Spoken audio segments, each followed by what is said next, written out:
Nesta área da Embrapa Gado de Corte, o solo já está quase pronto para o plantio. Nós estamos numa área aqui que foi devidamente analisada, antecipadamente, né?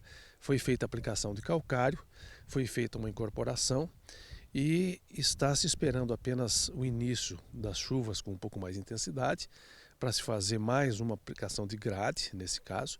Nós não estamos postulando que todas as áreas, no caso de pastagem, por exemplo, precisam ser revolvidas com arado, com grade. Esse aqui é um caso específico, né?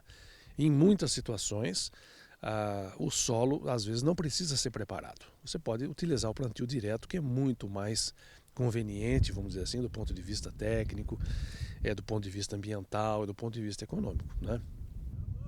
Apesar de ser uma excelente alternativa ao produtor, o plantio direto não pode ser utilizado em todas as situações, como, por exemplo, em pastagens com alto nível de degradação. Nessas situações, o produtor precisa fazer mão, então, do preparo de solo, da conservação, preparar as curvas de nível, etc. Então, ele fatalmente tem que preparar o solo. Por isso é que essa análise tem que ser feita antecipadamente, esse histórico da área, o diagnóstico do que está acontecendo, para que ele possa ter à mão todo o planejamento e todo o orçamento, os gastos que ele vai ter, fazer uma avaliação da situação econômica, né? Do custo-benefício do que ele vai se utilizar. O custo pode variar, então, do número menor de operações até um número maior. Pode variar de 400, 500 reais até 1.600, 1.800 reais por hectare, depende do número de operações que ele vai precisar fazer. Antes do plantio, é preciso saber quais são as condições do solo. A primeira coisa que o produtor deve fazer é verificar como é que está a fertilidade do solo, não é? Fazer uma avaliação geral e fazer uma análise de fertilidade. Então ele tem que se dirigir, procurar um apoio técnico para isso, né? E se dirigir a um laboratório de análise de solos e fazer uma avaliação de qual é o estado nutricional do seu solo, como é que estão os teores de nutrientes, para ele se planejar se ele precisa fazer correção, utilizar calagem, utilizar gessagem e também se ele precisa, que tipo de fertilizante ele vai precisar. Para a retirada das amostras, podem ser utilizados trados coletores como estes. Isso aqui é um trado que nós chamamos de trado tipo holandês, não é? É uma forma de coleta de solo. Existe uma técnica própria para se coletar os solos nas áreas, não é? O número de amostras é dependente do tamanho da área, não é? Da posição daquela área no terreno. As amostras precisam ser suficientemente representativas daquela área para que a análise e a decisão do que fazer seja de acordo com o que realmente precisa, né? Para que ele não superestime ou subestime a aplicação dos insumos que ele vai utilizar.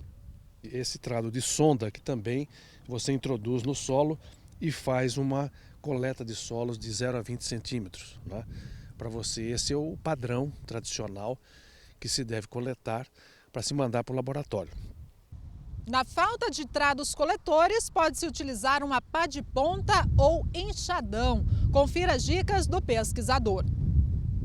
Desde que ele retire as solas de 0 a 20 centímetros, né, em várias posições do terreno. Normalmente a gente recomenda de 15 a 20 furos por área, pelo menos, né? Isso faz uma amostra composta. Então isso precisa ser feito com uma certa antecipação, porque a própria aquisição dos insumos é muito mais conveniente quando você compra antecipado, é muito mais fácil de negociar, do produtor fazer esse negócio.